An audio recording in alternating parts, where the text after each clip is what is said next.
قد افلح من زکاها وقد خاب من دساها۔ صدق اللہ العظیم۔ اللہ کریم نے مجھے اور آپ کو، ہم سب کو اس دنیا میں امتحان کے لیے بھیجا ہے، اور یہ امتحان بڑا جامع اور کمپریہنسو امتحان ہے، ہمہ وقت، ہمہ جہت اور لمحے لمحے کا امتحان۔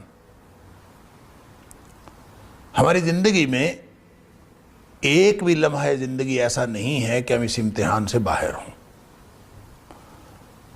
صرف 3 قسم کے لوگ نبی پاک صلی اللہ علیہ وآلہ وسلم نے فرمایا کہ ان کا امتحان نہیں لیا جا رہا ہوتا۔ رفع الاقلام عن 3، 3 قسم کے لوگ ہیں جن کا امتحان نہیں ہو رہا ہوتا، باقی سارے انسانوں کا ہر لمحہ امتحان ہو رہا ہوتا ہے۔ اللہ اکبر۔ وہ 3 کون ہیں؟ ایک تو مجنون ہے جس کا دماغ چل گیا ہو، جس کے ہوش حواس نہ ہو، اور ایک چھوٹا بچہ ہے جو ابھی ہوش حواس کی عمر کو نہیں پہنچا، اور تیسرا النائم جو سویا ہوا ہو۔ وہ کہتے ہیں سویا اور مویا ایک برابر ہوتا ہے، اس کو بھی کوئی ہوش حواس نہیں ہوتا۔ یہ 3 کیفیات ہیں جب امتحان نہیں ہو رہا ہوتا، اور اگر ہم ان 3 کیفیات میں سے کسی کیفیت میں نہیں ہیں تو ہر لمحہ ہمارا امتحان ہو رہا۔ اور یہ جو امتحان ہے یہ ہے بھی بڑا سخت، اس قدر سخت کہ ہماری زبان سے کوئی ایک کلمہ نکلتا ہے تو اللہ کریم فرماتا ہے ما یلفظ من قول الا لدیہ رقیب عتید۔ جو بھی ایک کلمہ تمہاری زبان سے نکلتا ہے تو اس کو لکھنے والا فوراً اس کو تیار بیٹھا ہوتا ہے، اس کو لکھ لیتا ہے، وہ اللہ کے دربار میں پہنچ جاتا ہے۔ نبی اکرم صلی اللہ علیہ وآلہ وسلم نے فرمایا کہ بعض اوقات انسان کی زبان سے ایسا کلمہ نکلتا ہے جو اللہ کی ناراضگی کا کلمہ ہوتا ہے، اور انسان کو پرواہ بھی نہیں ہوتی کہ میں نے کیا کہا ہے، وہ کہہ بیٹھتا ہے۔ اللہ اکبر۔ وہ کلمہ جب اللہ کے دربار میں پہنچتا ہے تو اللہ تعالیٰ اس ایک کلمے کی وجہ سے اس کو جہنمی لکھ دیتا ہے۔ اللہ، اور اس کو پرواہ بھی نہیں ہوتی میں نے کیا کہا۔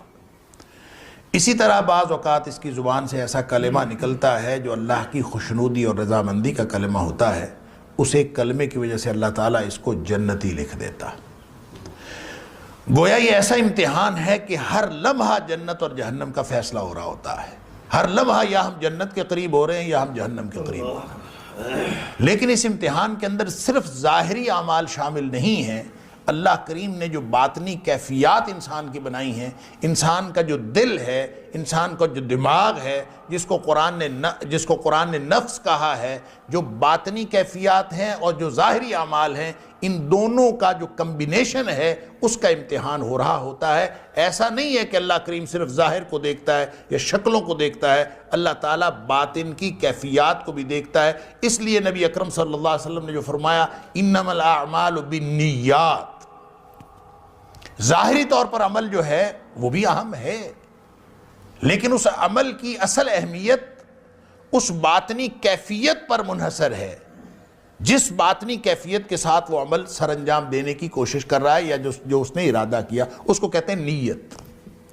اور نیت دل کا فعل ہے، اور وہ کسی کو نظر نہیں آتا، وہ اندر ہے، وہ چھپا ہوا ہے۔ انسان کی ظاہری طور پر اعمال کے اندر وہ چیز شامل نہیں ہے، نیت اللہ کو معلوم ہے، اور ظاہری طور پر عمل وہی ہو جو ساری دنیا کر رہی ہے، نیت کا فرق ہو تو نتیجہ فرق ہے۔ اس کے نتیجے میں ایک کو کامیابی مل سکتی ہے، ایک کو ناکامی مل سکتی ہے، بظاہر عمل ایک جیسا۔ نبی اکرم صلی اللہ علیہ وسلم اس کی وضاحت فرمائی کہ وَإِنَّمَا لِكُلِّ امْرٍ مَّا نَوَىٰ، ہر شخص کو وہی چیز ملے گی جس کی اس نے نیت کی، جس نیت کے ساتھ اس نے عمل سر انجام دیا ہے وہ ملے گا۔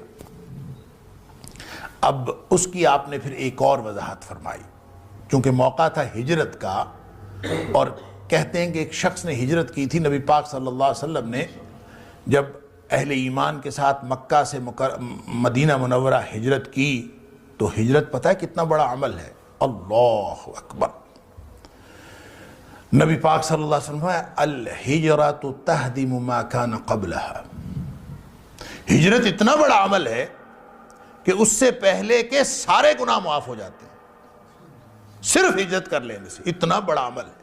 اور یہ عمل اس شخص نے بھی کیا مکہ سے مدینہ منورہ، وہ بھی آیا لیکن اس کا مقصد کوئی اور تھا. پھر آپ نے فرمایا کہ فمن کانت ہجرتہ الی اللہ ورسولہ فہجرتہ الی اللہ ورسولہ، جس نے دل سے بھی یہ کیفیت رکھی ہوگی کہ میں اللہ اور اس کے رسول صلی اللہ علیہ وسلم کے لیے ہجرت کر رہا ہوں، فہجرتہ الی اللہ ورسولہ، اس کی ہجرت اللہ اور اس کے رسول صلی اللہ علیہ وسلم کے کھاتے میں گنی جائے گی. ومن کانت ہجرتہ لدنیا یصیبھا، کسی نے ہجرت کی، ملک چھوڑا، ترک وطن کیا، سارا کچھ کیا، لیکن اس کا مقصد تو دنیا حاصل کرنا ہے، کوئی اور مقصد تھا اس کا. لدنیا یصیبھا او امرأۃ ینکحھا، یا پھر اس کا کوئی مقصد تھا کہ اس نے کسی عورت سے نکاح کرنا ہے، کہ عورت مدینہ میں رہتی تھی، اس نے شرط رکھی ہوئی تھی مکہ چھوڑ کر مدینہ آ جاؤ تو میں تیرے ساتھ نکاح کر لوں گی. اس نے کہا کہ موقع اچھا ہے، ساری دنیا جا رہی ہے، میں بھی چلا جاتا ہوں. فہجرتہ الی ما ہاجر الیہ، جو اس کی باطنی کیفیت ہے نا اس کے مطابق اس کا فیصلہ ہوگا کہ جس کے مقصد کے لیے اس نے ہجرت کی ہے. بظاہر عمل وہی ہے لیکن جو باطنی طور پر اس کی جو کیفیت ہے وہ کاؤنٹ کی جائے گی کہ اس نے کس مقصد کے لیے کی، اسی کے مطابق اس کا فیصلہ ہوگا.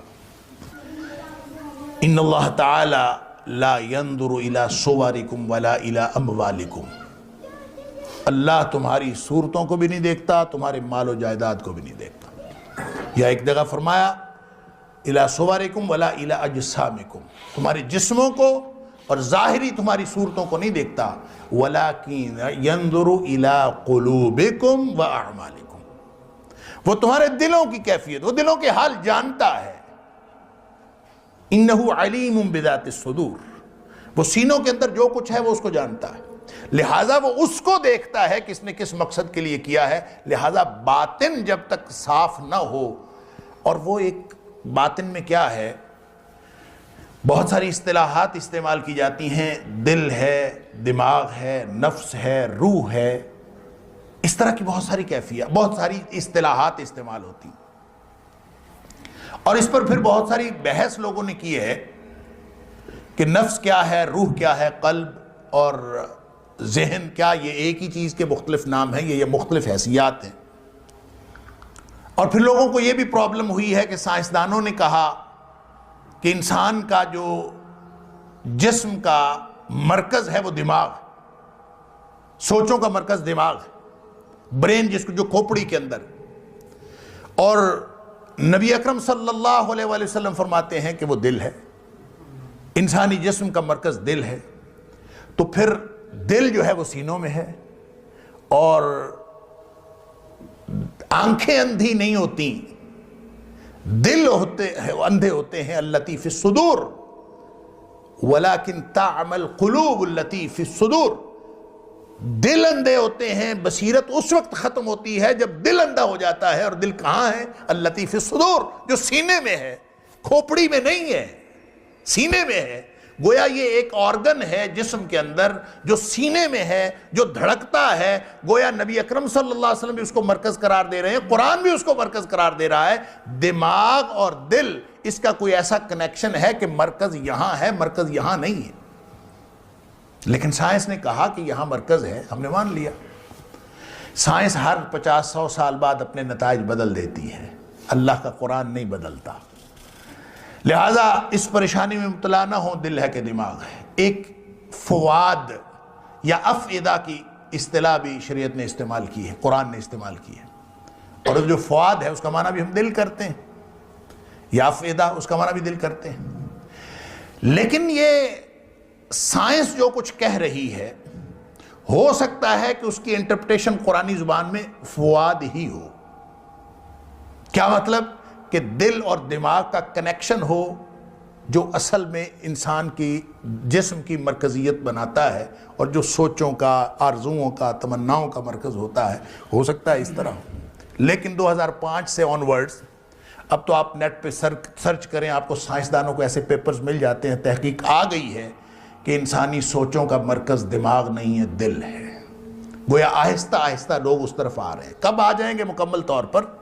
قرآن کہتا ہے کہ سنوریہم آیاتنا فی الآفاق وفی انفسہم، ہم ان کو نشانیاں اپنی دکھاتے رہیں گے جو ان کے ارد گرد پھیلی ہوئی کائنات میں بھی ہیں، وفی انفسہم، ان کے اپنے وجود میں بھی نشانیاں ہیں۔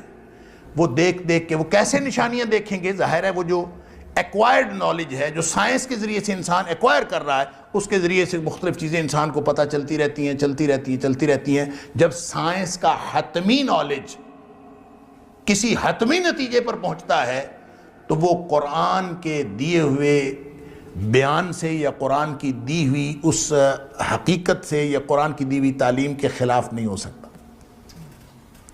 اس کو کبھی آپ یوں بھی سمجھ لیجئے کہ جو قرآن کی آیات ہیں یہ اصل میں جملے ہیں نا، یہ تو زبان ہے لکھی ہوئی ہے، جملے ہیں، فقرے ہیں۔ جملہ بھی عربی زبان کا لفظ ہے، فقرہ بھی عربی زبان کا لفظ ہے، لیکن ان کو کبھی بھی کسی نے جملہ یا فقرہ نہیں کہا۔ خود قرآن نے اس کو آیات کہا ہے۔ آیت کا معنی ہوتا ہے نشانی، تو اس کا مطلب ہے یہ جو جملے اور فقرے نہیں ہیں، یہ اللہ کی نشانیاں ہیں جو قرآن کے اندر ہیں، اور وہ بھی نشانیاں ہیں جو ارد گرد پھیلی ہوئی کائنات میں ہیں، جو اللہ نے نازل کی ہیں نشانیاں قرآن کے اندر، اور جو ارد گرد پھیلی ہوئی کائنات میں نشانیاں ہیں، ان دونوں کے اندر کوئی تضاد نہیں ہے۔ یہ ہو نہیں سکتا کہ ارد گرد پھیلی ہوئی کائنات، نیچرل فینومیناز، آپ فلکیات کی بات کریں، آپ فزکس کی بات کریں، آپ نباتات کی بات کریں، آپ حیوانیات کی بات کریں، بائیولوجی کی بات کریں، آپ زوالوجی کی بات کریں، یہ ہو نہیں سکتا کہ وہ علم جو آفاق و انفس میں پھیلا ہوا ہے، جو انسان اپنی اللہ کی دی ہوئی صلاحیتوں کے ذریعے سے ایکوائر کرتا ہے، وہ علم اور جو اللہ نے نازل کیا ہے قرآن کے اندر، وہ علم، اس کے اندر کوئی تضاد ہو، یہ ممکن نہیں ہے۔ یہ ہماری علم کی کجی ہوگی جب ہمیں تضاد نظر آ رہا ہوگا، یہ ہمارے فہم کی کمی ہوگی جب ہمیں کوئی تضاد نظر آ رہا ہوگا۔ اللہ فرماتا ہے کہ جب یہ حتمی نالج پر پہنچیں گے، سنریہم آیاتنا فی الآفاق وفی انفسہم، جب یہ ارد گرد پھیلی ہوئی کائنات اور نیچرل فینومیناز کے اندر وہ نشانیاں دیکھیں گے، حتی یتبین لہم انہ الحق، ان کے اوپر واضح ہو جائے گا کہ اللہ نے جو قرآن میں نازل کیا ہے یہی حق ہے، یہی وہ نشانیاں تھی جو ارد گرد پھیلی ہوئی کائنات میں ہیں۔ لہٰذا جس طرح اللہ کے قرآن پر ایمان لانا فرض ہے، ارد گرد پھیلی ہوئی کائنات کی جو توحید کی نشانیاں ہیں ان پر ایمان لانا فرض، ان کے اندر کوئی تضاد نہیں۔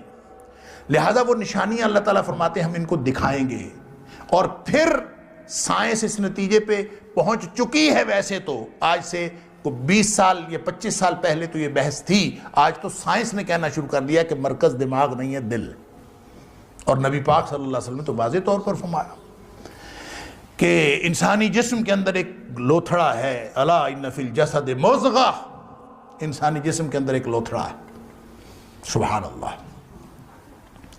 وہ اگر لوتھڑا ٹھیک ہو جائے، اذا صلحت صلح الجسد کلہ، اگر وہ لوتھڑا ٹھیک ہو گیا تو سارا جسم ٹھیک ہو گیا، یعنی پورا انحصار اصلاح کا اس لوتھڑے کے اوپر ہے۔ اللہ اکبر۔ وَإِذَا فَسَدَتْ فَسَدَ الْجَسَدُ كُلُّهُ، اگر وہ لوتھڑا خراب، اس میں بگاڑ پیدا ہو گیا تو سارے جسم میں بگاڑ پیدا ہو گیا۔ اور فرمایا الا وہی القلب، اور وہ لوتھڑا جو ہے وہ دل ہے، اس کی اصلاح کیجئے۔